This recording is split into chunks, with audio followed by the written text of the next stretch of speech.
Are you sure? Put some volume. You can hear me? All right. Let's start this again. Apparently, audio wasn't coming through. What's up, everybody? All right, cool. Getting some comments. People are showing up. Roger Sharkotic. We're here in the Sharkotic studio, and here with some very awesome guys. They're going to be part of the Sharkotic fishing team this year. So I figured let's bring them into the studio. Let's chat. Let's hang out. Let's let you guys get to know these guys because you're going to be seeing them out there. And without further ado, let me get that. Go ahead, James. As stated before, I'll lead it out. My name's James Dickey. I'm from Houston, Texas. I'm born and raised Houston area. I fish state line to state line and even outside the state in some areas. Been fishing better part of 25 years. Gonna do what I do best and catch a fish. Max from Conroe. Been at it for about 10 years. Just out there to slay fish. That's what we're here for. Hell yeah. My name's Joey Weatherford from Cleveland, Texas. Been doing this for going on 9 years this year, so hopes for a big fish, double digit sometime this year, but we'll see what happens. Derek Dark. I'm from Conroe, Texas. Been fishing since I was little, but started getting into shark fishing about 9 years ago. And we're trying to get some good numbers and fish this year and get a good team set up and give back to the community. Awesome, awesome. Let's get this intro in, and then we'll go from there.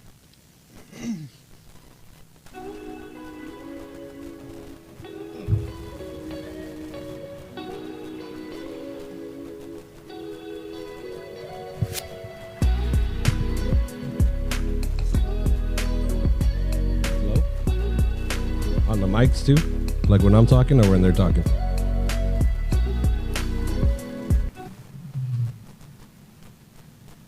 All right. Let's see.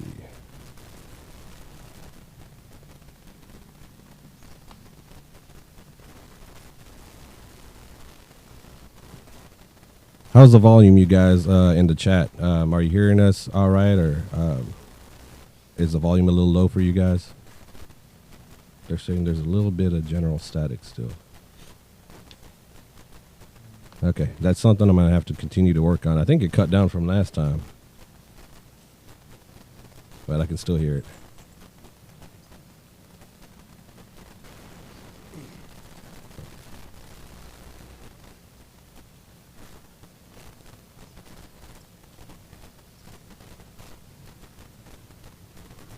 All right, so this is the team here. What you guys got planned this year in shark fishing? What tournaments you guys got lined up, or where you plan on fishing? You know, we could all chime in. Oh, we plan on fishing the whole entire Texas coast. I mean, we're going to try to have a team or a group of us out every weekend that's fishable and just put some monsters on the beach. Yep. Nice. Get out there, get as much numbers as we can. I mean, as far as trips go, though, I know we got a trip planned in June. We're gonna head down to the east coast of Florida, hoping to put some big lemons, big bulls that time of year. The tigers and hammers aren't as thick as they are in the earliest winter, beginning of the year, but hoping for a double-digit lemon. We'd like to put a 10-foot lemon on the beach, at least double-digit for sure. But the next January, kind of the game plan is go down to the east coast, and that's really what I'm hoping to put. Teener hammer, big hammer on the beach, big tiger. See what happens from there and keep going from there. Yeah, big hammer, man. Everybody that shark fishes, and you get that fish over that second bar and you see that tall fin. It's like heart pumping, like, oh shit, hammer, let's go. You know, it's an amazing feeling. Yeah, that's what I've ever heard. Getting teener on the beach is hooking into ones, getting to the Super Bowl, and landing one and making it on the beach is winning the Super Bowl. Best description I've ever heard put of it. I really want my Mako. Mako. That's what I want. Navarre Beach on a northerly wind. Drop a tuna head or a tipper head. See what happens. Yep. The volume is good, but guys are not speaking in the mic. Oh, okay. Probably you guys pull the mics closer. All right, cool. Let's see. So for our coast, what I would say right now, this time of year, it's, as everybody knows, it's high winds. Soon to be, we should start getting some rains. Rivers will dump out. It means a lot of fresh water in the surf. Yep. If you have the opportunity to get away from the rivers, your numbers should go up. Your quality of fish should go up. So we need to. That's the thing. I need to speak on the Oh, they're too far. Yeah, if I increase the volume on the mics, then we'll get more You get static. static. Yeah. Yeah, again, it won't be long once we start getting some real hot days. As most people know on the Texas coast, your lemons will show up. That's what a lot of your teams are looking for, as well as the big bulls. We should start seeing those within the next couple of weeks. Pay Yeah. attention to your water temperatures, watch your tides. Be careful right now, especially of the moon phases and the tides, because your beaches aren't there. Your water's all the way up to the dunes. Yeah. Don't get stranded. Especially this past weekend, it was ripping. I mean, back here in the studio, it's an outside studio. These curtains were flapping. I feel like we was a good 30-mile-an-hour gusts up to 35. It was nuts this weekend. So for anybody that was out there, hope you guys found some way to enjoy it. Yeah, it was brutal. I seen some videos, a couple of the pages, and it was just bad. Yeah, everybody's talking water level was 20 foot from the dunes. Yeah, so that's insane. Let's go ahead and start digging your trenches once it gets 30 foot from you. I remember, what was that, when we were at the Sticks one time, we woke up and Water was we were underneath yeah, the vehicles. we were in Oh the man, water. this happened. And Yeah. It's You like, just where's my don't- flip flops? They're floating away. you gotta just walk, don't ever gotta know. walk, you gotta pay attention to them water lines when you come up on the beach. Yep, Yeah. yep. For sure. Yeah, I know one Sharkathon, it was so bad that, our dunes here in Texas, for y'all that aren't from Texas, they're protected. We're not supposed to drive on them. And wardens and the officers that were coming out there were just saying, just go ahead and pull up on them. It's not worth losing your vehicle because it got bad out there that year. It was terrible. It was 2019, wasn't it? I believe it was before COVID. Yeah. And I think it was the year before. It's either 2019 or 2018, but I'm thinking you're correct. It was 2019. It was terrible. Yeah, they actually closed down above the sticks. They wouldn't let anybody on the beach above the sticks. Oh wow. Yeah, it was bad. They were kicking people off the beach. I remember that year. Yeah, we just showed up late Saturday, or early Sunday morning, I would say, and it was just terrible out there. The furthest we went down was probably like 15, 20 miles, but it was terrible. Yeah. We had a couple fishing trips the last 2 weekends in a row. First weekend, it was kind of slow. Didn't really catch any sharks, just some reds and whatnot. The next weekend, last weekend, we caught 4 bulls. Still kind of small right now, but hooking up is better than not. Yep. Oh yeah, people are saying, "Yep, I remember that. It was 2019." Good memory, bro. That was nice. Yeah. I'll never forget that. It was like the water level from where the water line was. Yeah. Everybody was parked at the water line, and everybody's taking rods down, and they were going 100 foot up the beach. 10 They plus were parking up on waves. the dunes. Yeah. That's It was crazy. bad. That's crazy. I can't remember who it was, but somebody posted a video where they were literally digging trenches to keep the water from their camps. It Yeah. was bad. I missed that year. 2019. Yeah, I didn't fish that. I didn't fish Sharkathon that year. Man, I stopped fishing Sharkathon after 2021 when I almost died. I caught a rogue 6-footer on top of the Oh, 4th bar. Man, Flipped me, undertow caught a hold of me. I was like, well, that's it. I had one like that too. It was the back when a guy named Ron Gentry, he had the Ronald McDonald Charity, and so I went out to we're out in Bolivar, and I went to run our last bait, and the sun just set, it got dark, and the winds picked up, and I couldn't necessarily tell how rough it got, but it wasn't like earlier. And I'm watching this bait, and of course I had a few, and I was like, screw it, I'm gonna take it. So I'm going out, and then a Bronco pulls up, and it was I guess the sheriff. I didn't see him when I came back, but they started radioing me and saying, hey, the officer said for you to come back, it's too rough. And I just said, I can't hear you guys, and I just kept going. Well, I can only see as far as my headlamp, and when I get out there, I can hear the waves crashing so much louder.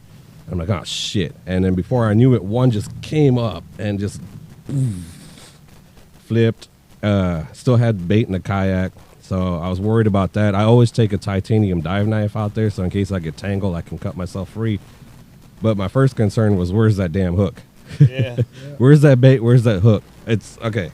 All right. Next thing, come back up, and then I was right there in like that wash of it crashing. So I flipped, come back up, and I get back up to the surface and just like go back down, come back up, look for the kayak. Kayak was upside down, and swam to it, grabbed it, just holding on, trying to catch my breath. And I remember something touched my foot. I don't know if it was a fish or a debris, something, but earlier that day we had caught like a 8-foot plus lemon. We caught some bulls, and that was during the day. And this is nighttime now. Crazy. And when I finally felt that graze my foot, I was probably threading water for like maybe 5 minutes, but it felt like 20. And I flipped the kayak back, and I don't know how I did it. I'd like dolphined into the kayak, just somehow got up, grabbed the other side, and just like pulled myself in, flipped around, and just like, then looked for my paddle. At this point, I'm not in the big set of the waves. I'm in between, and finally get my paddle. And I was so far out at that point, I'm looking back, and I'm like, okay, I was actually fishing with a guy named Albert with Team Hard Life and his crew. So his camp was bright, and then my Escalade had a bunch of lights. But, you know, it's a shark fishing tournament, so all I'm seeing is a bunch of lights. So I'm trying to figure it out there after I almost died. And made it back to camp. When I got back and I knew I can touch bottom, I was so fatigued. I just flipped the kayak, got up, and like stumbled back to my chair, grabbed a Red Bull and some water. But, man, you never forget that. And I would say for almost a year, I would be sleeping, and I would have that dream of that moment, and I'd wake up like... Yeah. Those will get you. Those will get you. We had a buddy of mine I fished with a lot in 2022. We were fishing real heavy in 2022 for, I think it was 26 weekends straight. We were on the beach every weekend, and we did good that year. Put an 8.4 Tiger on the upper coast, and then we got real confident kayaking the whole season. We went out, and we'd had good weather all day, and it was like towards the day evening, it got real rough, turned into 4s and 5s from 1s to 2s, and my buddy's like, man, I'm gonna send one more bait out. I was like, man, I don't know if that's so good, but he got out probably 600-700 yards, and I don't know what happened, but something happened. And I remember the line stopped, so I'm like, all right, he dropped. And I kept trying to come tight, and there was nothing. So I was like, what the hell? Came back up, and he had the hook in his collar right here. Steven Sherbert. Oh. No, it was Matthew, my buddy Matt. He got it right in the collar. I say Steven had to get Coast Guard called out for that.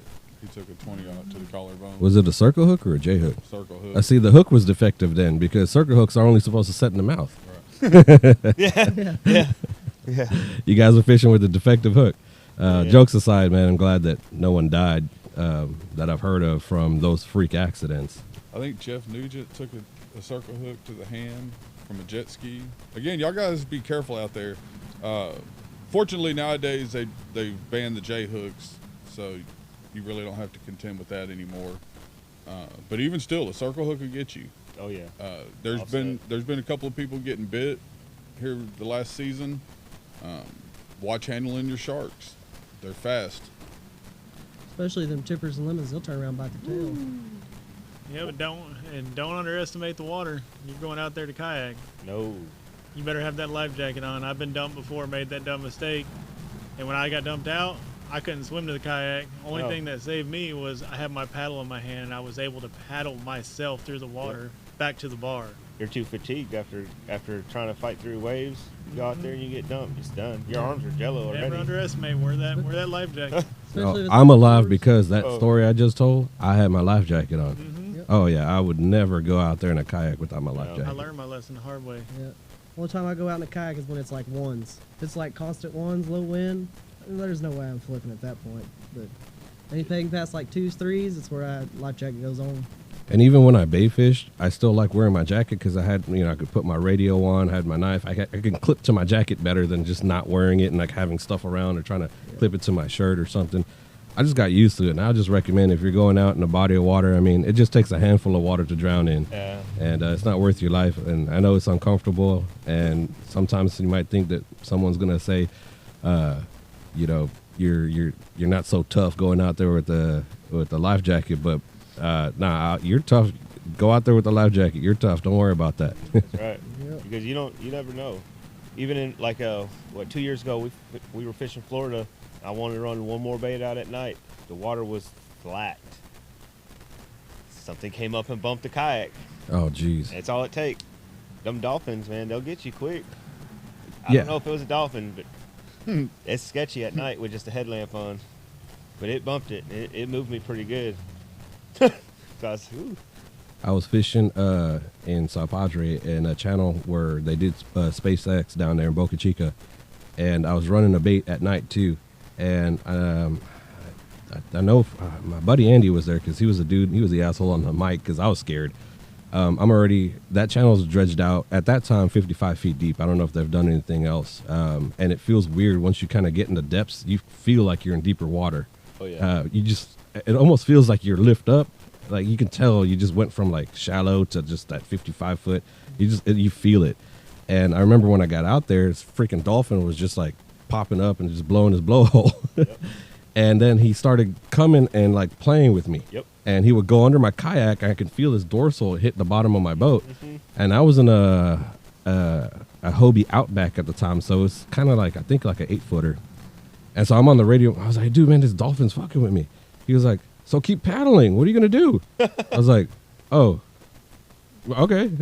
So I just kept going, dropped bait, and came back. But honestly, I was a little scared, and I got back. I was like, man, and like again, it was nighttime. During the day, I probably wouldn't care, but that nighttime, and it's bumping me. The last thing I wanted to do was be in that channel, 55 feet deep, with a dolphin that wants to play. I don't want to play.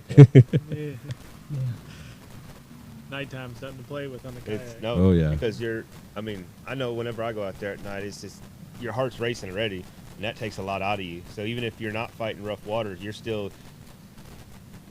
adrenaline takes it out of you. Yeah, so you can't concentrate 100%. And You if got you get dumped out, even though you're physically not tired, you're mentally tired. Yeah. This time, Yeah. better. Oh, and then if anybody ever finds my hat, I lost my hat that time I dumped, and it says it's stitched American Angler Shark Research.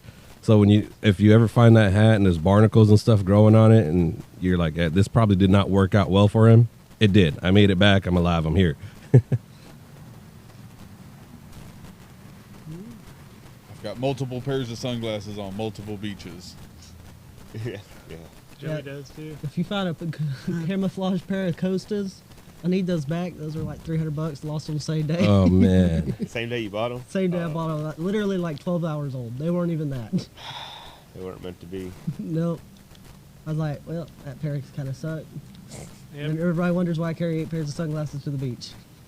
Teams that are fishing, try to clean up your mess off the beach. Oh, that's a big thing. Yeah. It makes everybody look bad, and it looks bad on the shark fishing community when they know you were there fishing, and they roll by later and see bait all over, trash all over. And it's not necessarily the trash. I mean, we've seen trash too, but it's mainly old bait that's piled up. And Yeah. That's a no-no. Carry a shovel. We all have a dig shovel. A hole. Yeah. Dig a hole, bury your If you're bait. going to the beach, you should have a shovel to dig yourself out of a situation. If Or you're use the gonna go to bathroom. if you got to get rid of bait. And the odd chance you have a fish that just dies on you. It happens. Yeah. Especially when it gets really, really hot outside, your fish just succumb from the fight. Yep. It doesn't matter what you do. I've reeled in many fish dead on the hook. Never broke the weight loose. Yep, just couldn't break the weight loose. Some fish just don't have the want to live. Mm. They get hooked and just give up really easy. Yep. Good old 4-foot bull sharks do that. Dude, exactly. I had about a 5.5 bull. I was fishing with a coworker and his friends, and there was so much seaweed on the line. I went and dropped heavier weights on the bait, and I put out a big ray, and it never pulled. And so I was like, you know what? It's been time. Let's reel up, and I'll drop baits again. And I mean, it's just seaweed, that sargassum and that grass just caked on as I'm reeling. I'm sitting there shaking the rod, and I'm reeling, and then I see a fin pop up. I'm like, oh shit, shark! And I'm like, oh man, shark's oh, it's hooked up. Brought it in, it was dead. Yeah. But the good thing is, my buddy that was there with me, he has a taxidermist friend, and he was down to eat some bull shark, so we didn't waste it. It went back for food. But these things do happen, and let's say you weren't going to eat a bull shark, you didn't have cooler space, or it just happened that you caught a shark, you wasn't shark fishing, and it dies. Please bury it. Don't just leave it on the beach for people to drive by and take pictures. Yeah, don't. Yeah, that's not gonna help. Wash away. So when the tide goes out, he sits there high and dry. Yeah. It'll make us look bad. You know, they're gonna sit there and say we're killing sharks. My neighbor here, when I had the Escalade, just sold it to Real Hustlers. One of the guys on that team, Paul, yeah, real cool dude. But it said American Angler Shark Research and had the Sharkotic logo on there. And for years, she didn't speak to me after I moved here. And one day, I guess it just got to her. She just came up to me. She's like, are you just out there killing sharks? I was like, no, ma'am. I was actually a biologist at UT, and I study sharks. I collect DNA, and I'm not saying I don't kill a shark, but if I do, it's not that I'm killing. I'm procuring food. I'm getting food. I'm not just out there. I'm a hunter. I'm an angler. You know, I'm not out there murdering creatures. You know. And so I explained it to her, and she was super cool. And then she started saying that she does these epoxy sea creatures. And so I could kind of see why she was a little upset, thinking that I'm just out there killing sharks. But for a lot of folks that don't know our sport and they see what we're doing, they might think we're just out there trying to just catch them and kill them. You know, there's so many different perspectives that they can think. And the best thing we can do is just not give them that to say, see, do you see what you guys are doing? You're just killing sharks. So that's for sure a big thing. What Dickie was saying about the shovel, for sure, guys, take a shovel, man. Don't make us look bad. Yeah, it's already bad enough. All the Texas boys got a bad rip for all the dead hammers that have washed up. The thing is with hammers, they fight. I mean, they don't give up. They fight have for the spirit. And then their blood heats up so much, and you're trying to release them, and it just doesn't happen. And we have 3 sandbars or more, depending on what's going on that day. Typically 3 big ones, and then getting that over. We're kayaked so far out for those fish, and then getting them over those bars. I mean, they just tire out. So it happens. You know. Yeah, 45 minutes magic number on those fish. Anything past that, you're really pushing it to the limit. Yeah. But you know, I will say I know that the population on that species is doing better than what it was doing 4 years ago. I believe so. Well, I know because of some people I know that if they caught 18 shark hammers that were over 13 foot this year, and last year they caught only 6. So the population has exploded compared to what it was 4 years ago. Very nice. I'm glad to hear that. Also, people are agreeing hammers do fight to the death. They do. It's a dream fish, but you know, it's even better when you can get them out. And you know, if it happens, it happens. We just don't want the news showing up there and like there's a dead shark on the beach and people are out here shark fishing. It just makes us all look bad. And we do a lot of good. You know, a lot of the anglers work with the Heart Research Institute in Corpus Christi, and we collect DNA samples that goes back to them that helps help them conduct more research in our area. So. We're not just out there fishing. A lot of us are participating in science as well. Yep. Well, and you're in more than one eye. Just understand that.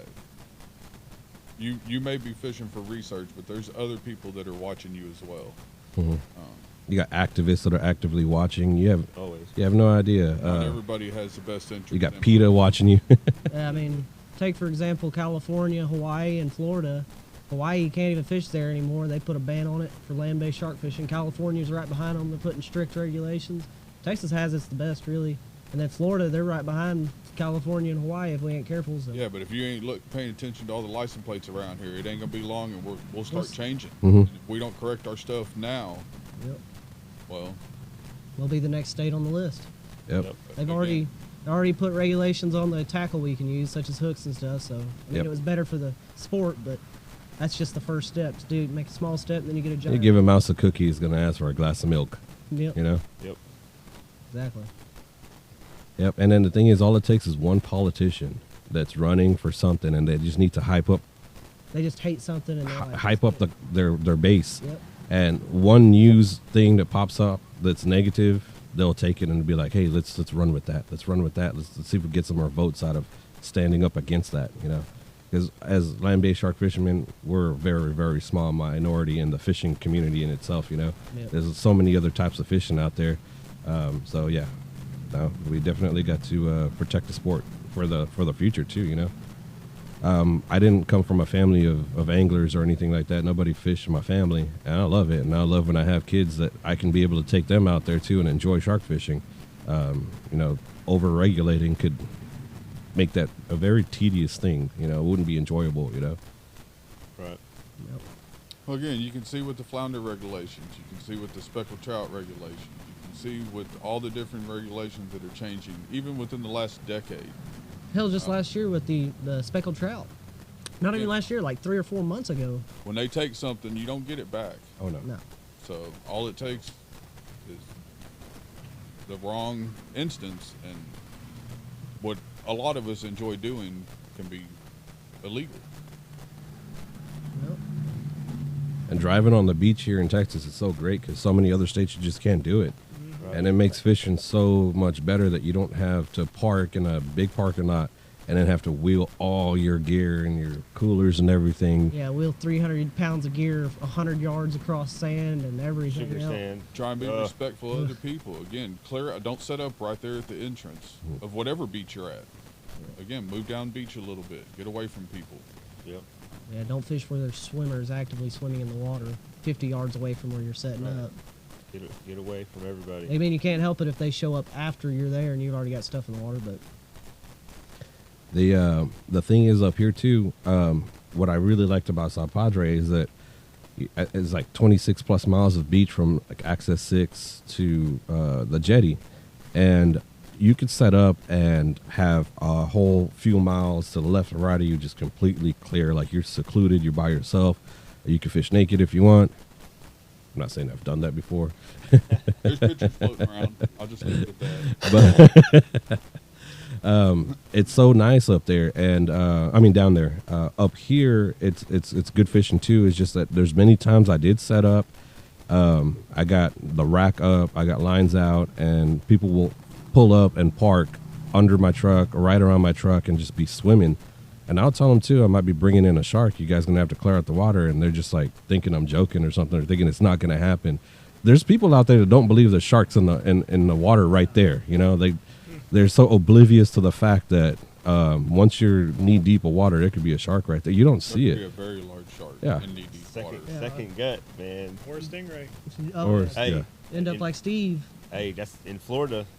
It was right there at the edge of the water. It was 2 inches deep, and there was a stingray. It was at least 6 foot across. I almost stepped on it. Didn't see it until it moved.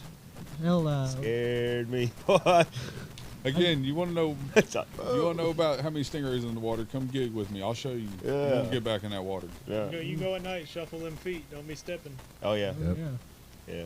Hell, that's like I was in Florida 2 years ago. We were on a pier, and I bet you money it was at least an 8-foot lemon was cruising through people, and he'd just go around them.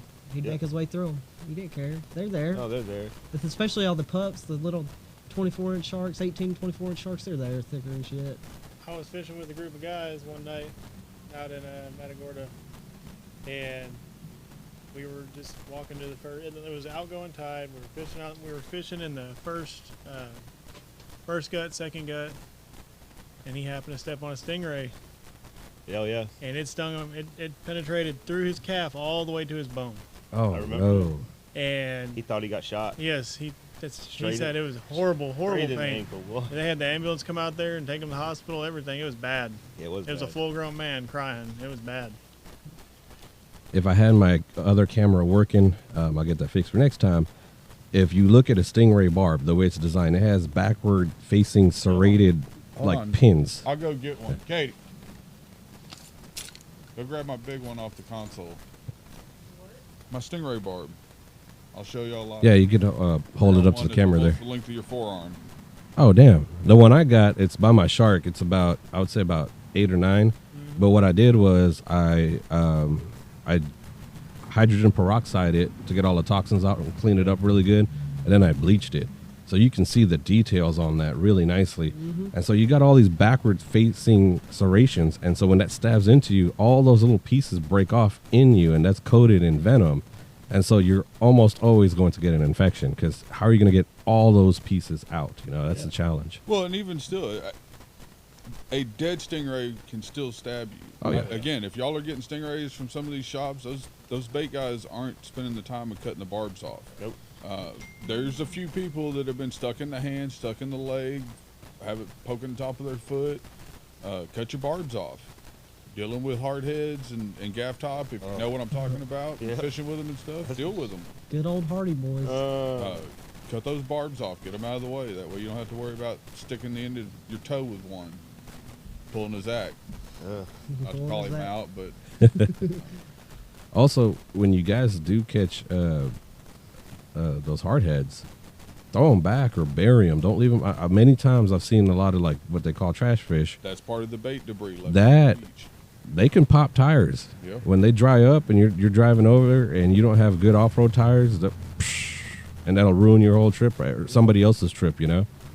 I've walked into the surf one time. If one of y'all could just hold that up to, if you're going to do it, that camera right there.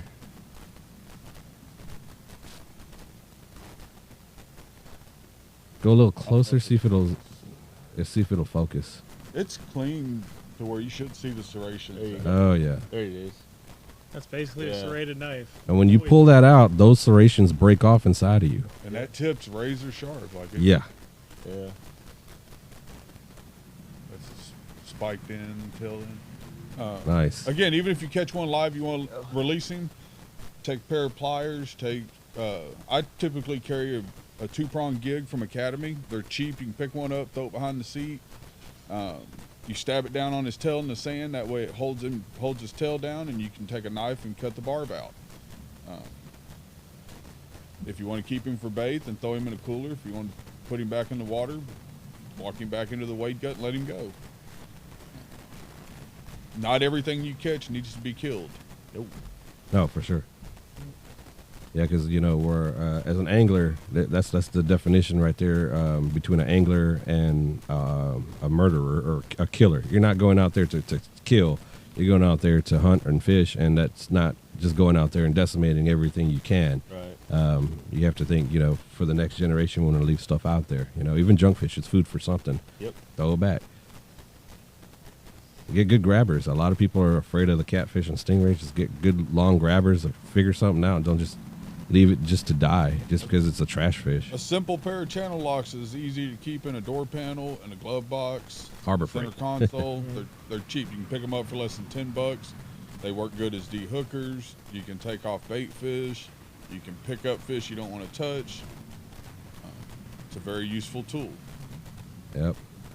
We got asked about the desalination plant that's coming to Over there Corpus. in Corpus. I don't know how much details we all know about it. I know somewhat. I didn't research a lot. I've been crazy busy. But they were asking if anybody wanted to shed any light on what you guys think about that. What is it? I haven't heard. You haven't heard about it? Man, it's a big deal. So there's actually some multi-billionaires supporting it. Of course. I haven't done a whole lot of research into it, but it's all it's going to do is it's going to mess up all of the jetties and anything south of the jetties. And what's the name Is of it that? like The an jetties energy deal? Is it Mansfield? Yeah, Mansfield jetties. Anything south of that is going to be destroyed. It's going to Oh, heat no. up the water temperature. It's going to Okay, destroy that's- all the wildlife. The fishery is going to be destroyed down there. The only place you'll be able to fish is north of the jetties, and then upper coast. So It's going to warm up the energy water deal. temperature. Yeah, it's an energy thing. The best I can Yeah. tell you is go read up on it, because I mean, if we're not careful, it's gonna happen. I mean, they got 2 multi-billionaires supporting it. What was that guy's name that was up here buying all the land, farmland? What was his name? Bill Gates. Yeah. Oh, He yeah. was supporting it, and then a few other people. And there's a whole nother study with Bill Gates and some of these big guys too, how they own so much of America in Yeah. itself. They're buying up so much of the real estate and driving up the prices for everybody else. Yep. And now it's affecting us in fishing too. Yeah. You know, I mean, if we're not careful, it's going to destroy pens. It'll be the end of pens. when I saw some of the information and I talked to some folks about it, I hate to say it because I did in Sao Padre. We fought against them taking down a lot of the rigs that were offshore, the ones that you can see. And then when SpaceX was coming to Brownsville, I was there at the meeting trying to not let that happen, because right where they set up, I used to fish in that bay, and I loved it. And there used to be this oil drilling platform there, and the water used to smell, and you would sink down almost to your knees in certain spots because of like the sludge and the runoff that from what they were doing. That closed down, and I'm telling you, that place bounced back very nicely. Grass started growing, and when that happened, you can walk out there. The water cleared up, and it was so nice. When the redfish were in, they were in, and I could just go out there, and I can just kind of pick one, be like, I want that one, and just kind of, bam, and get that. So when SpaceX was coming, I did go to the meeting, and I was against it more because of how I could see how South Bay changed, and it became so nice, and it just bounced back, and now it's going to get destroyed again. I have no idea if SpaceX took initiatives to make sure that doesn't happen. I left like the year after they started construction, and hopefully they're doing good. What ended up happening was that I fought against SpaceX coming. I was with the University of Texas. I ended up working with them through the university. I had to come up with the wildlife management plan with the team there. So we had to go there and basically look at all the animals out there, all the migratory birds, butterflies, you name it, turtles, everything that's out there. And we have to come up with a wildlife management plan for SpaceX to kind of not affect the wildlife as much as possible. Even the light. We had to write up light pollution for even the sea turtles migrating, all this stuff. We had to, I mean, the wildlife management plan was hundreds of pages, if not thousands. I just had a small part in it to go out there and do some stuff, but it's kind of ironic. I fought against it, but in the end, I was with the university, and the university was like, hey, you got to do this. I was like, all right, well, it is what it is now. Oh, yeah. Not including now, they're talking about possibly shutting down pens from, like, I think it's April to September. For what? For the sea turtle migration. Oh my God. Yeah, so, but they did I can't remember what they called it, but they figured out that they would lose like $1.2 million a day for every day it was shut down. So, Well, again, you have to understand, it's not just about us trying to go out there and shark fish. You've got Yeah. people that are worried about these sea turtles. Well, the lights that you're running on your rack, that distracts them from their nesting period. yep. And so if you're sitting there arguing with people that are telling you black out your racks at night, well, that's Or creating problems. maybe run red or green lights. Yeah. Something different. Yeah, but if you're being White light will confrontational mess them up and don't want to change because the moonlight's white, you know. your style of fishing, you're not helping our cause. Yeah, exactly. That's like I've said for a while. I think everybody should go to black lights on their racks. It illuminates your rods and reels better, and it's not as bright and effective against the water. One place I fished in Florida, we got permission to go there, and we actually got raided, and they checked everything. So they were so strict in this area that you couldn't erect anything to lay down flat. Like they checked my zero gravity chair and like pushed it back and said that's fine. And then we rigged up a tent with pipe from Home Depot, and we made our little gazebo because it was going to storm out there. We had a boat drop us out there and just left us there for a week. I think it's on my Facebook. I should have photos. Yeah, I do have photos either on American Angler Shark. Yeah, that's where it is. American Angler Shark Research. That Facebook page has the photos. But no white light. They said if we run white light at night at any given time, they'll kick us out. And they said red was the only color we could run at night, or green. So we went, and prior to going to Florida, got headlamps that can go to red. And we were so paranoid too, because you have to like filter through like white or whatever with some of ours to get to red. And we're there trying to hide the white to make sure we're not going to get kicked out. But in the long run, we didn't. But that's something that could happen here if we all don't try to understand that like Dickie said, a lot of eyes are on us. You know, you got a lot of PETA folks and a lot of people looking at it in different perspectives. So Yeah, outside the turtles, you got the bird people. yeah, If you pay attention, you got all the little sandbirds, sandpipers and stuff that run up and down the beach. Yep. They nest on the sand. And so us driving, again, most of your beaches are a 20-mile-an-hour speed limit. Myself, I'm guilty for doing 30, 40 miles an hour down some of our beaches. But I as well need to correct that. Slow down, especially if there's people around. If you see animals, don't try to plow them down. yeah, it's not a game. It's not 10 points. Right. Yeah. This isn't Frogger. Like the bridge going into Navarre Beach, they have it. They have speed limits for the birds out there. Oh yeah. Cool. Yep. In migrating season, candy corn cranes. Yep. Yeah, and that spot where I did fish, they had the areas that wasn't even dunes. They had like basically was a rope and sticks Yep. going through, and it had signs, bird sanctuary, yeah, bird nesting, I think, something like that. But 3 miles an hour. they said basically do not go in there, even if you want to use a bathroom. They were telling us when they came that first night we were there, we got permission and they raided us just to make sure we're good. And the thing that sucked, we had a harpoon gun for rays. You know, if we're in the kayak, harpoon them. And when they saw that, they're like, "You guys have to get that out of here." And we're like, "Well, can we get a ride back to shore or something?" They're like, "No, figure it out."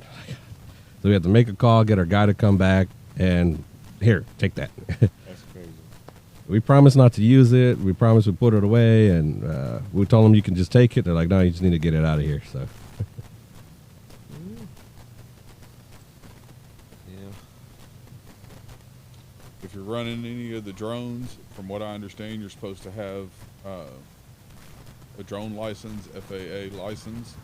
You might want to check into that. Again, things are coming down nowadays. You start getting busted flying these drones up and down the beaches and stuff, they'll shut it down quick. Yep. You gotta be careful because there's a lot of military bases close to the beaches, on the beaches. Again, you don't realize what eyes are watching you doing what you're doing. Nope. And that place in Florida right across from where we were fishing was Air Force Base. So we're sleeping there. We can hear them bombing. And they even told us, don't go on that side to that island. They're like, don't go over there because the Air Force tests and do things, you know, so.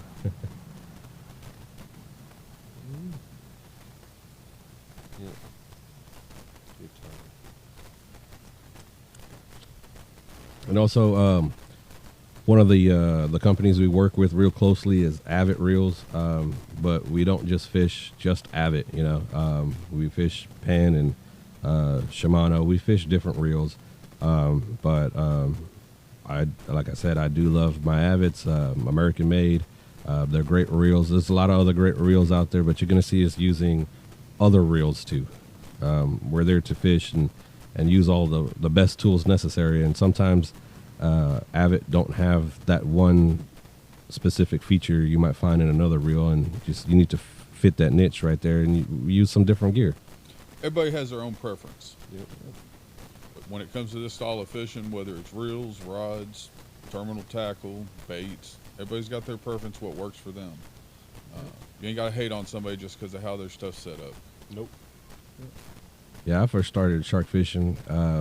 I didn't really know much, folks. I bought most of my stuff from Academy, and I just kind of bought what looked cool. I had no idea. Back then, Facebook wasn't around yet. Nope. We had MySpace, and we had fishing forums. We had Texas Shark Fishing Forum, and then we had Sharks on the Sand Forum. And so I started shark fishing, and I learned a lot from being a part of those forums back then. And I met a lot of good friends that up to this day, I wish we could have some time to fish together from those forums that I would have never met if Facebook was around that time. It was just a little bit different back then on sharing knowledge versus kind of like I see a lot of people doing it like competition versus passion, you know. Yeah. Good old Senator days back in the beginnings. Oh man, 12 odds, 9 odds. 9 odds were so popular. Yep. Those single speeds. Jig Masters, 209s. Oh yeah. Good old Shimano Beastmasters, Tritons, all them. I think I got like 2 or 3 209 still. They're all corroded, but I got one. I got a few of them. I still got that's what I first started shark fishing with, my 9-aught. I first started with a 4-aught, I still have it, the original reel. I won't get rid of it. trying to cast a 4-aught. mine was, man, I hate to say it. It was this Akuma 50 wide, but it was like this graphite one that I bought from Academy. Frame. Yeah. Uh, But like I said, this is probably like 13, 14, 15 years ago. Yeah, everybody starts somewhere. Mhm. So you see all of us with our fancy gear out there. We started somewhere too. It, And- it doesn't just come in one day. I feel like everybody at this table can say they started out or had a big senator at one point or another. Well, not yeah. only that, again, I don't know if everybody has it happen, but sitting on the beach fishing, you have people that drive by, stop and ask questions, want to set up close to you or whatever. Again, try to educate people around you. Don't be stingy with the information. right. Yeah. If you can help the people up and down the beach, that will make our place a lot better than, oh, well, here, don't get near me. Yeah. Yeah, no, it's better to teach somebody, that way they know next time. Well, you don't have to worry about them yakking a bait out in front of you and it drifting across your lines because you didn't help them out and tell them, look, this is how you're supposed to bend your legs. This is how you're supposed to run your bait in this type of condition. Yep. Being respectful and kind goes far because So I do got another comment. They're saying everybody needs to speak close to the mic, please. They're trying to hear you guys. so, Or sometimes pull it closer to you if you want. sometimes Yeah. you go on the beach and if, someone might come up and ask what you're catching or whatnot. Those people might be residents and they can share you some really good information if you're not from that area and you're fishing it. Right. Yep. I mean, what comes around goes around. And I think too, when we're shark fishing, sometimes we might look a little intimidating because, for the most part, we kind of have some big trucks. We got some big reels, and we're out there and we're sweating in this heat and doing what we got to do. So we might look like not so approachable. We probably look like a little intimidating sometimes. So it's always nice to just chat with everybody and educate them, like Dickie said, on what we're doing. Yeah. You never know Yeah. when you might have a kid come up with some senators and a blue pelican kayak and ask for some knowledge and learn how to do things and have somebody walk down the beach and tell them. Whatever that Exactly. was. Yeah. Again, do you want to be cleaning his mess up? Do you want to be dealing with his pop-offs? Do you want to be dealing with his dead sharks washing up everywhere? Or do you want to help him have success? Yep. Or her. Again, there's a lot of females getting in the game too nowadays. Don't be afraid to help them out. For the next generation of shark fishermen coming, Yeah. we don't want to ruin it for them. No, for sure. Right. I mean, she looking for you? I don't know. I didn't understand. I think I don't know. Okay, we're good. You were. Oh, you I saying? wasn't saying anything. I mean, this sport, I started back in 2016. From 2016 to now has extremely exploded compared to what it was. Oh, yeah. big time. And Big YouTube's time. been a big thing on that, and the thing is everybody's figuring out it's a cheap way to get into big game fishing.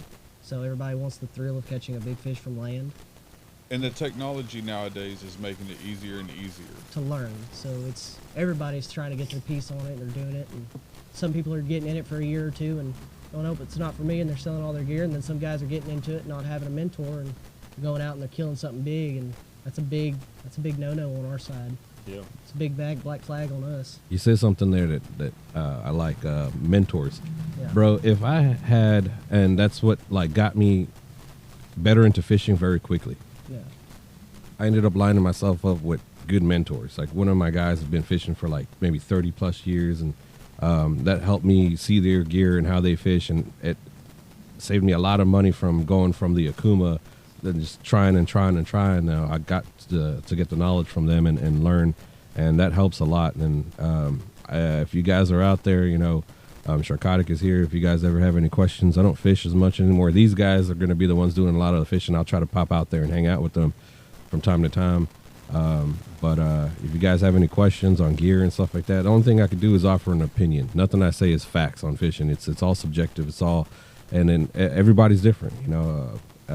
A rod and reel combo is different in my hands than it is in Dickie's hands. We all work different. than, holding a handgun or what kind of truck you drive. Everybody's got their own opinion on it all. Everybody likes their own brand. Everybody likes their own Right. blank, their own guides. Everything's different.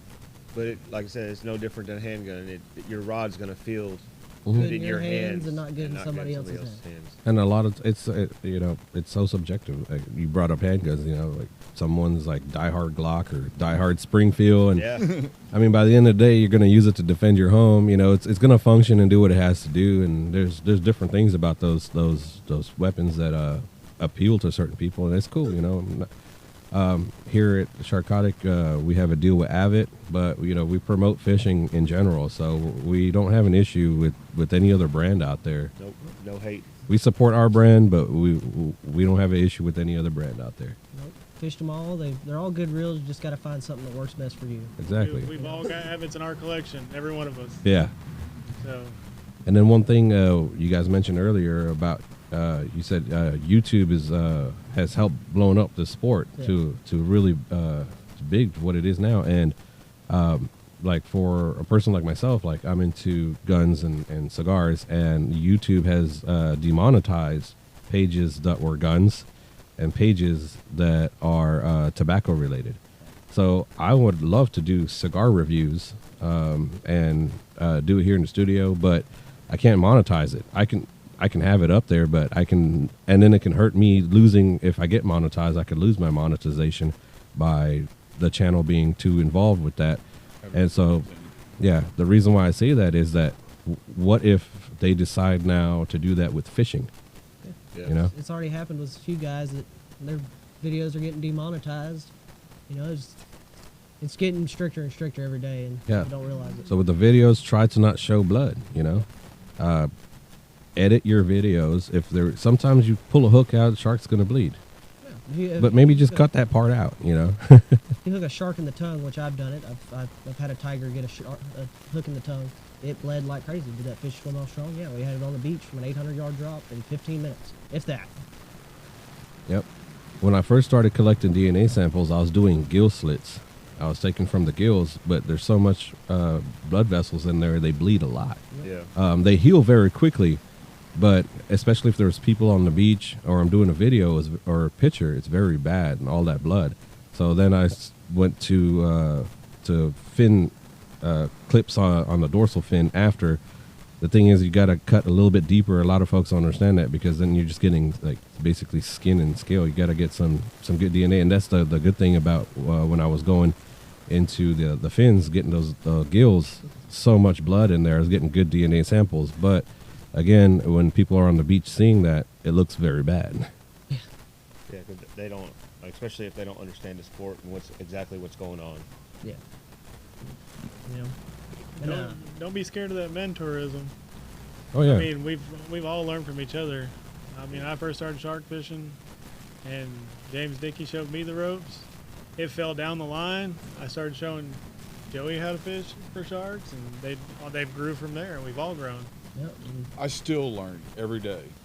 yeah, you're gonna learn something. Something you might get used to catching something one way, and then all of a sudden it'll change its pattern, and you're like, oh wait, I can catch it a different way, and you're gonna learn something every day. Do something different, you're bound to catch something different. Well, pay attention to your species. Again, a lot of people go fish, and then you have people that target species. Yep. And so either you're going to go fish and just put a bait in the water and hope that something swims by and eats it, or you can actually select your baits, present them in a manner that is targeting that specific species of fish. Know where they're going to be, how far out they're going to be, how deep they're going to be, Temperature of the water. temperature of the water they like. Yep, and also like migratory patterns, like the black tip run in Florida. Yeah. Go out there in January, you can drop a black tip for bait. You might hook a big hammer, big tiger. Yeah. Be We there don't at have the that right time of luxury year. in Texas. No, to Texas. be able to No, run we ain't those got that baits. courtesy. But even still, again, we have a lot of bait in our surf that's legal to use. That's very legal to use. That is excellent food source, I guess you would consider, for sharks. A lot of people want to just use stingray. Use stingray, use jackfish. yeah, they do produce, but there's a lot of other baits that swim around in the surf that you can turn around and put right back in and catch your fish. Increase your numbers, increase your hookup rates. A lot of people don't even realize it. I mean, I've caught stuff that you wouldn't believe what I caught it on, and it was amazing catches. Yep. I remember getting pictures and stuff. You know what I caught this on? And it'll be some crazy ass bait. Usually whatever's in the Hardhead. surf. Hardhead, Good yeah. old one. The trash fish, but if that's what they're eating that day, that's what they're gonna eat. Hey, I was just say reds and tigers on hardhead. Yeah, I've personally caught. which is crazy with a red. Whether it's croaker, whether it's little hardtails, it could be piggy perch, it could be sand trout, realistically, what's in the ever is in the surf. it could be crabs, it could be small stingers. You'd be amazed what these fish eat if you cut them open. Now, granted, again, I'm not condoning killing everything you do, but if you do encounter one, cut him open, see what he's been eating on. It changes throughout the year. It's part of research. We get some data back from our tagging and fin samples and stuff like that, but it's not all the data that we should be receiving. No. We need to do a lot of our own collecting. Yep. Something I will say on that though is you'd be surprised how many fish come back to the same area that they were in this year before. Yes. Walter I've caught just posted that. I caught the same black tip that I caught in 2022. I went back to the same area, fished it around the same time of year, and caught that same tipper with the tag that I put in it. Then it had gained 4 inches in a year. That's awesome. Again, that's all good data to have. Mark Budsey's lemon that got caught. I think Travis Spencer had a lemon that got caught twice in one day. We've done that. We've caught 2 sandbars in one day, and it was the same back to back. Yeah.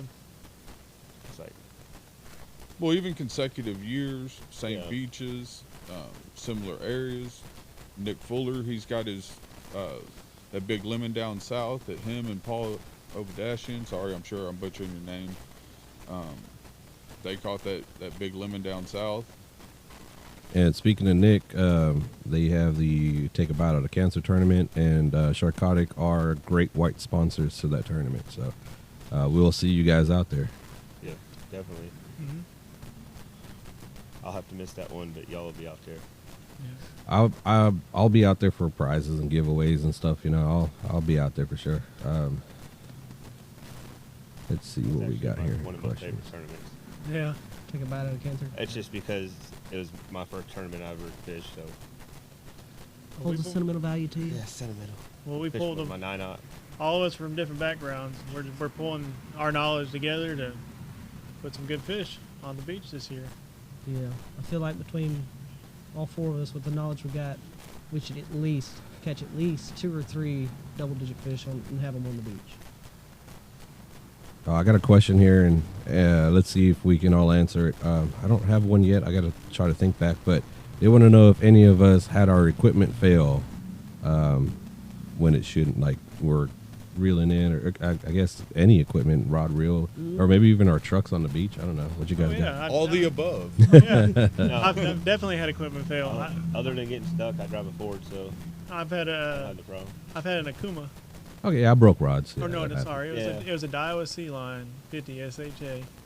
I just got set up. Waited probably about 20 minutes, and that reel went to screaming. Oh. I went to go set drag on it, and the reel literally fell apart. Like It wasn't Yeah. ready for all that. the adjustment on the side just literally backed out, and the spring came out. It Oh, started, man. Yeah. Cause that's crazy. Cause that's a good reel for the money. Yep. A really good reel. It Not for happens. shark, but It happens. They're Yeah. cheap, but they are good for the money. yeah, you don't get to choose what bites your hook in the water. You had a clicker failure on another reel not too long ago. Yep. Oh yeah. Took that reel apart more times than we'd like to admit. Let the wife come through real quick, guys. Sharkotic gets thirsty around here. Right. Gotta stay refilled, refreshed. No, again, when it comes to failures, whether it's terminal tackle, line failures, line failures are going to happen. Whether it's a swim through by a fish, again, this time of year, there's a lot of things that are pupping out or having babies, whatever you want to consider it, depending on the species. Pretty much everything in saltwater has teeth. And even some stuff that doesn't necessarily have large teeth, they have sharp fins. Or pads. Well, I think it's comical the amount of people that get popped off by menhaden. Yeah. Oh yeah. They're thinking it's tippers and stuff Nope. that are breaking their line. It's not. It's these huge menhaden balls that are coming through and cutting them off, especially your braid. Yeah. Big needlefish. The Yep. big needlefish Oh man, as don't well. babies. They can look at it and the line breaks. There's a lot of species Fishing, yeah. that'll cut your line or whatever, and it's just part of the game. When you have those animals in the water, you need to fish more mono. When it becomes later in the year and they're not as thick, well, you can start running your straight braid. Yep. It's like the Spanish mackerel run of 22. Oh god. Oh man, So bad. I know for a fact. all your yellow braid and line is getting snapped. I know for a fact myself. I had like 40 cutoffs in one weekend. Yeah. It was so bad. Where were we whenever we reeled in more gear and line than fish? Probably Was Bolivar. that the Probably Bolivar? Bolivar. It was insane. I mean, I wasn't complaining. That was weights that we could use. It was crazy. I was on Bolivar one year. I hooked like a 6 foot. I think it was like 6'8" bull. Picked up, ran hard, and I was reeling, and it was coming in smooth. And then it was like I got like 200 yards out, and it was like it just dead stopped. I was like, what the hell? I ended up locking down a Mac 80 wide and putting it low. I was like, I'm gonna break off or something's gonna give, and it put it low, and I just cranked it in. I seen it come to the surface. I was like, okay, well there's the fish. What's up with this? Something's wrong. I ended up reeling in. I think it was like 13 liters. Oh. A leader ball. I pulled in so many 1 pound weights. I was like, this is why. And sometimes you get lucky. Yeah. You lose your leader.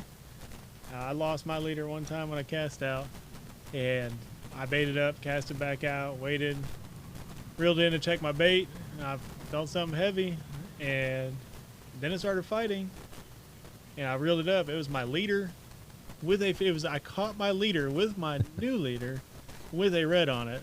That's crazy. Yes. In Florida, was it our last trip to Florida?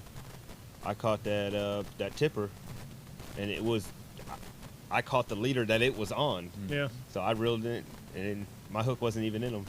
And then that was fun when we caught that tipper on his side fin. Oh, the sandbar. Oh yeah, the sandbar. Fought so hard, huh? Dude, I was so wore out, Yeah, I gave the reel to him, and he's like, "Holy cow!" And it was only a 6 foot fish, Yep. but he was coming in sideways, and he was fighting. You were like, Oh, oh, it's wow. a big tiger, a big bull. Huh? Tailhook one. We were full lockdown Yeah. on that. On his Yeah, too. full lockdown on the fin nor, and it's just Low gear. the low whole gear, way, huh? everything, and it was still rod was a gold rod. I foul hooked a fish in Florida, and I bent out a 20-aught sandbar like it was nothing. It was probably a smaller fish, but it picked up real hard and ran real hard, and we foul hooked it. We know he did because we felt it pop loose, Yeah, and it was a hook that would not fail. Oh man. But inspect your gear. Again, inspect your leaders, check your weights, make sure your legs are in place where they're supposed to be. maintenance goes a long ways. Yep. Yep. Check your reels, check your line. Clean your reels after every trip.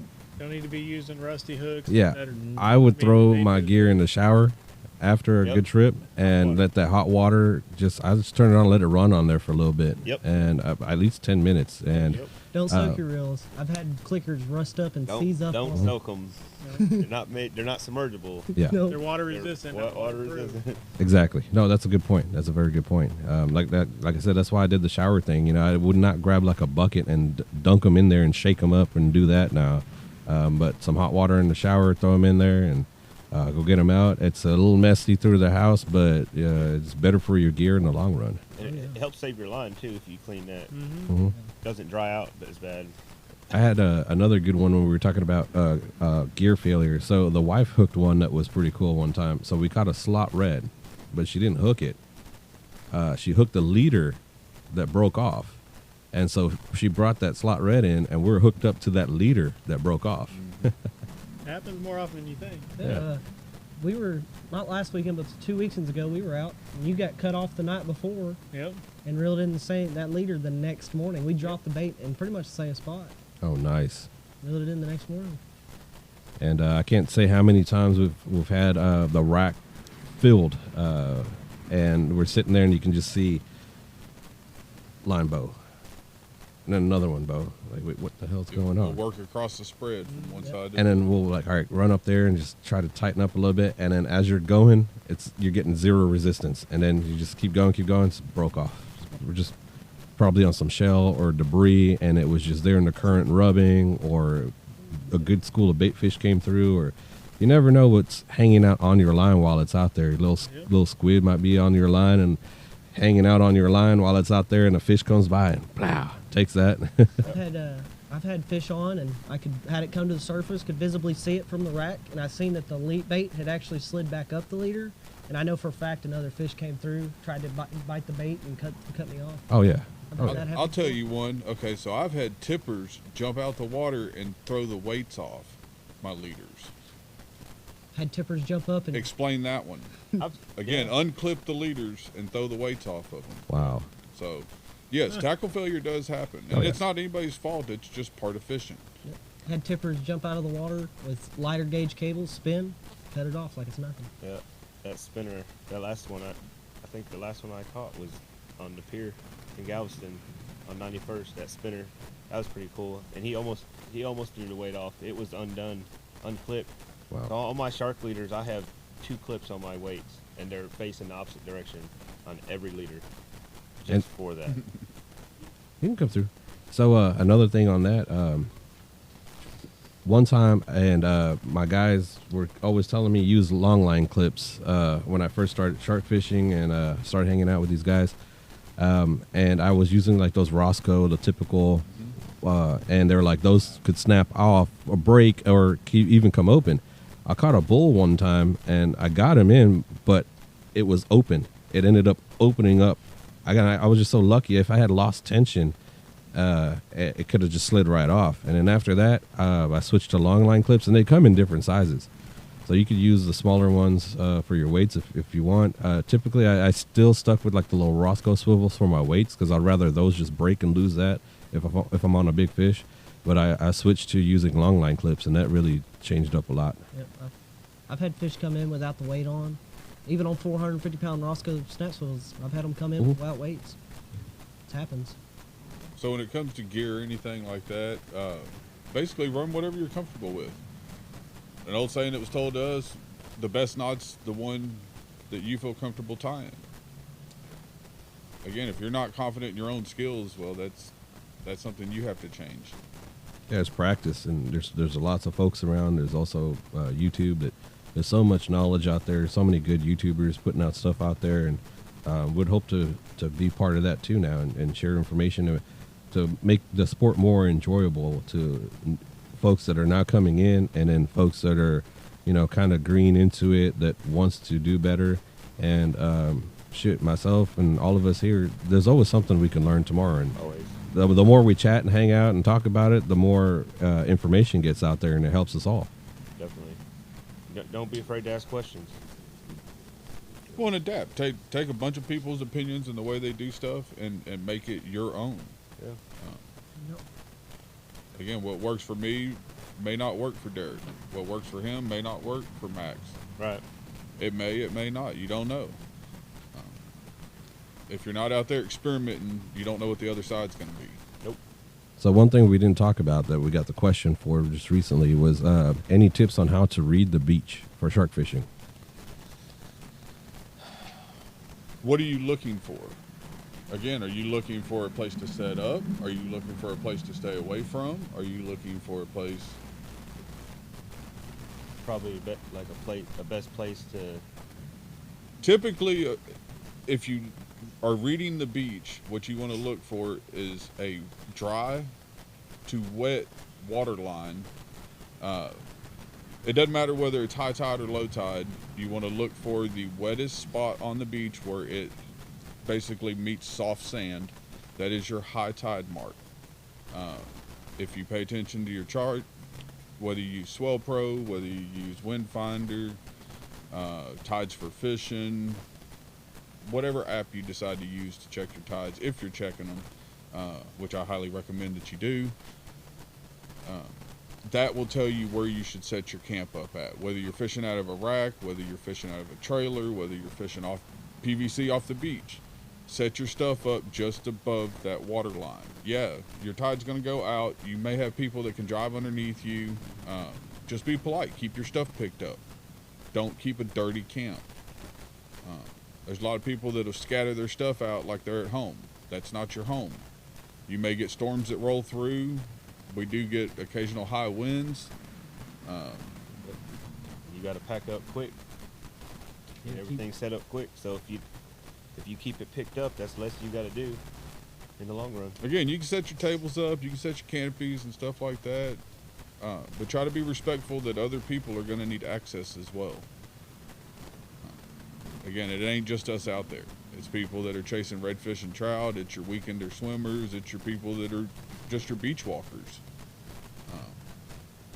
One thing that helped me a lot, that made it real easy, these big tubs you can get at Home Depot or even Sam's, those big black tubs with the yellow lids. Some of them got red lids. So when I open up my truck, I have everything in tubs for the most part. So I take out those tubs and set up my table. I can set them under my table or set some of the tubs up next to my chair and use it as a table for drinks or whatever. And if it rains, you already got your stuff in tubs. If you got to pack up quickly, because if someone gets injured, you got to get them to a hospital real quick or something. It's all in tubs. You could just grab and go. Those tubs help a lot in terms of organizing that way versus having your stuff just scattered everywhere. Yeah.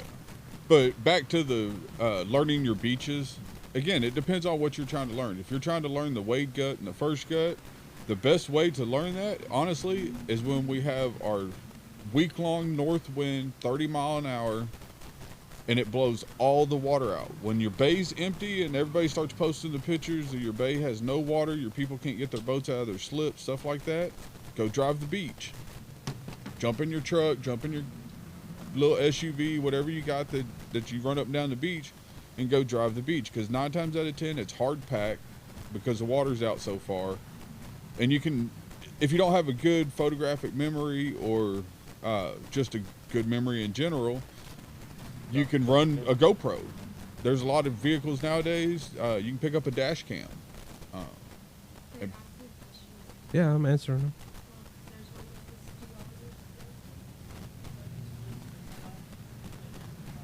Okay, so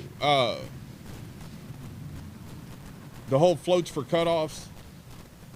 If you fish a small amount of rods, floats are okay. Yeah. If you fish a large number of rods or you fish a big group, I would not recommend floats. They create more Tangle chaos. central. Yeah, most people don't know how to read the rods. If you fish a lot of rods, typically it's either going over or going under. The problem is with the currents and the wind, depending on whether you're running a float or not running a float, that all plays a factor on whether your line goes above or under. What type of shark you have on depends on where he swims in the water column, whether he swims at the bottom with his belly against the sand or he swims up at the top like a tipper does, trying to jump out the water. Yeah. And so if you're just sitting up there spinning your rods over and under each other, well, all you're doing is creating a problem for yourself. Yep. You add a float to that's got 30 foot of line on top of it. You multiply that by how many rods you have. Well, you can see the chaos that's going to come your way. Yep. Big mess. Especially once you get hooked up, the fish wants to go left to right and up and down the bar. Start tangling that in every other line, then you got a big issue. Yeah, I'm not big on floats. not either. I float out baits a few times and it just didn't work out as good as I thought it would. And then for tackle, getting your tackle back to you, I feel like it's more headaches that way. But somebody may be just great at running that way, and Well, more power to you. Again, if you want to run, like if you want to send one bomb bait or whatever, these guys talking, they're running 800, 1,000 yards, stuff like that. That's a whole different discussion. But if you want to send one float on your far bait, go right ahead. There's no reason to run 5 floats. Put you a bait out far, put you one in the third gut, put one in the second gut, Stagger them. put you a couple of cast outs in the first gut. There you go. Your baits are staggered. Depending on where you're at in your fight, you can either go over or under your rod. Right. It's easy to manage. Typically, what I recommend anybody that I've ever fished with to do is if your fish will work his way out of your spread, let him go.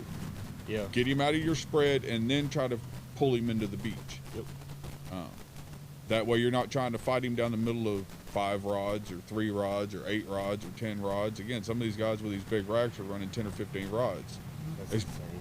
Especially with the drone technology nowadays, to where you don't have to put in the effort to yak all those baits. And that drones are, I think they're cool. It's just, where were they 10 years ago when I had time, No, man? it's not even that. Again, a lot of these guys are putting 300 yards or 600 yards in their drone, and they're sending 5 baits out to 600 yards, and then wondering why they're tangling up when the seaweed comes in. Well, you've created your own issue. Yeah. Yeah, That's the purpose of staggering. and I like your They point. They won't. You can adjust. I like that point on staggering the baits, because for the Shark Fest that year where I took first, I had far baits, long drops, hoping for that big fish, and I ran another night bait, and it was just too rough, and I dropped right before the waves of third, so more of the end of second, The back of the second. and I got that bull, and that ended up being first place. And so staggering your baits, you don't know where the sharks are coming in. I think especially at night, they might come in closer than you may think, depending on your tides too. Oh, yeah. Yeah, I mean, 90% of my fish in 2022 came off of drops that were 250 to 300 yards most. Yeah. That's where 90% of my fish come from. Well, and even it comes to when you're setting up your camps, what you think is a far enough distance, double it. A lot of, again, with the drone technology and stuff nowadays, a lot of these guys are droning 400, 500, 600 yards, 700 yards. Well, if both of y'all are doing that, that just ate up your distance without even a fish on. Yep. And one thing to remember, and maybe you guys chime in on it too, especially with drone technology now, it's so quick and easy. You're plotting where you're dropping. So what I would do back in the days, I'll go out there and see how the current is running. And so if the current's running this way, I'm putting my lines out into the current. So when the current's running, it's kind of running up the angle of my line. Right. If I run just straight down, that current is bowing my line. And you're just going to be setting weights and resetting your weights until it's washed in. If the current's bad enough, it'll still get you. But Yeah. I kayak into the current. And so if I'm, my truck is like this and the current's working this way, I'm putting lines out. You'll see all my lines kind of like this At out an there. angle, they're gonna, And my last one will be straight out. probably straight out. Yeah. My last one, if I can't, get an angle. But that's one thing I learned, that last one never lasts. And you kayak into and drop baits into the current, so that current, like I said, instead of it doing this and bowing you, it'll if you work at an up angle, the line. it'll go up the line, and it'll bow it down instead of washing it in. Same thing with winds. Yeah. So I mean, if you're fishing 20-mile-an-hour winds, you gotta think it's gonna pull your weight, all the line up in the air. It's gonna drag your weight. You're gonna be resetting. So you want to point your drop in directly into the wind versus it blowing to the side, just like current. Yeah. Same difference. Because I've seen 2-pound spiders roll up on the beach. Easily. Well, when it comes to bending your legs, a circle does not hold as well as a 90-degree bend. Nope. Think of a grappling hook. Yep. Every time you bend your leg. Exactly. If you ever got a question about will your weight hold, go take your leader out in the yard, throw it in the yard, and pull on it. Yep. If you can pull it down the beach, well, that's what's going to happen. You want it to dig down into the sand, not just grab the sand. If your legs are bent right, the nose of your weight will go into the sand. For sure. We're seeing a lot better fish get caught because of the technology nowadays. Let's try to ensure that those fish survive and we can catch them again. If you run a drone, it says right on the controller how many meters you're out. Just look up on your phone, compare that to yardage, and stagger your baits up that yardage. I mean, our last trip we caught the 4 bulls. We found the sweet spot was 280 meters, which is like 300 yards. 315 yards. Yeah. 315. But someone is asking about whitings. Yeah, whiting's a good shark bait too. Whiting is an excellent bait. Downside is we have a lot of redfish. Redfish eat whiting. Yep. Mixed bag. Mixed bag. So if you Especially don't- later in the season, they really tear them up. Yeah. Yeah. when the And water's gaff really tops warm. love them too. I was fishing Port Mansfield, Oh yeah. and I put out a big whiting, a big whiting. Well, you catch them. And I got hooked up, and it was the biggest gaff top I ever caught in my life. I was a little disappointed that I put out this big bait. I caught this good bait. I'm like, I had high hopes for it, and I got this big ass gaff top. Yeah, they're That's when- huge. That's when that big gaff top goes back out. Well, yeah, he did. Goes back out. It's been there, done that. Turn around, dropped it. And That was a bait trade. 7-foot bull. Yep.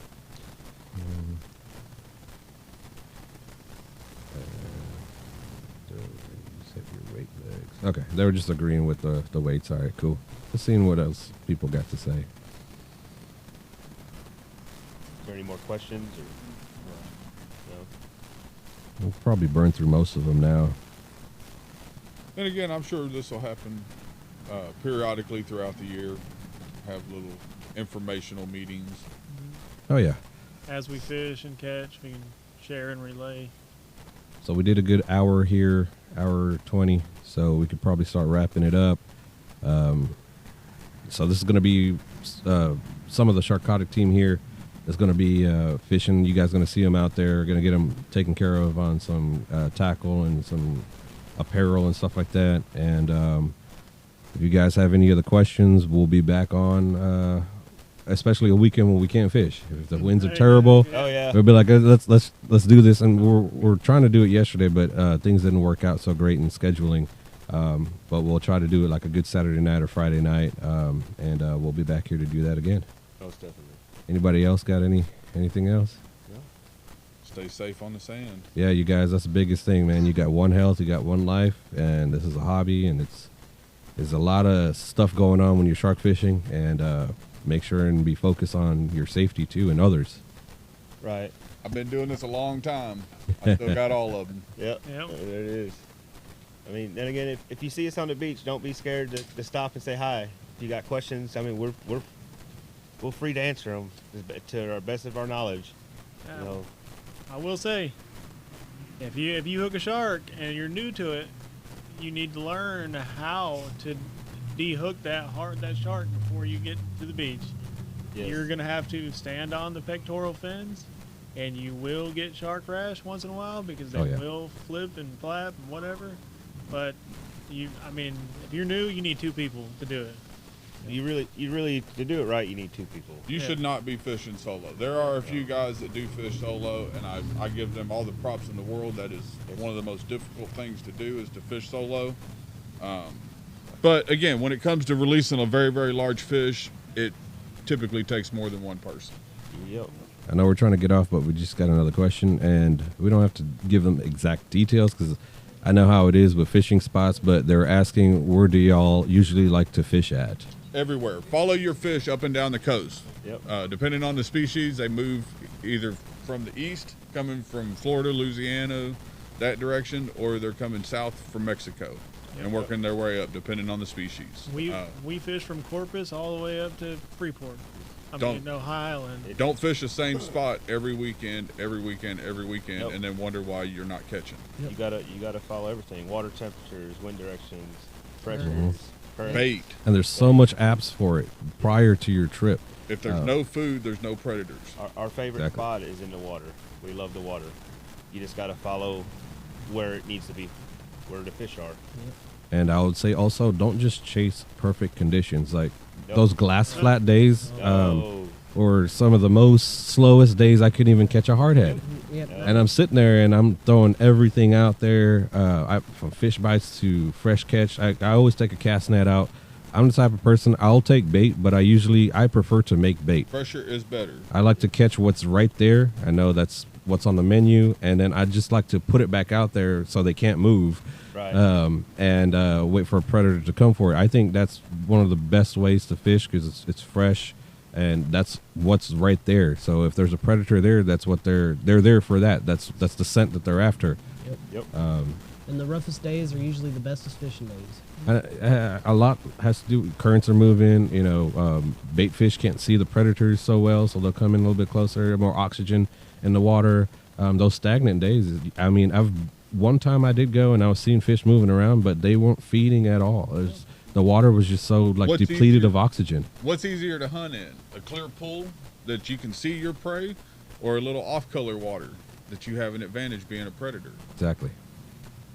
Especially Why when do- you're designed to blend in. Why do people that want to do bad things move around at night?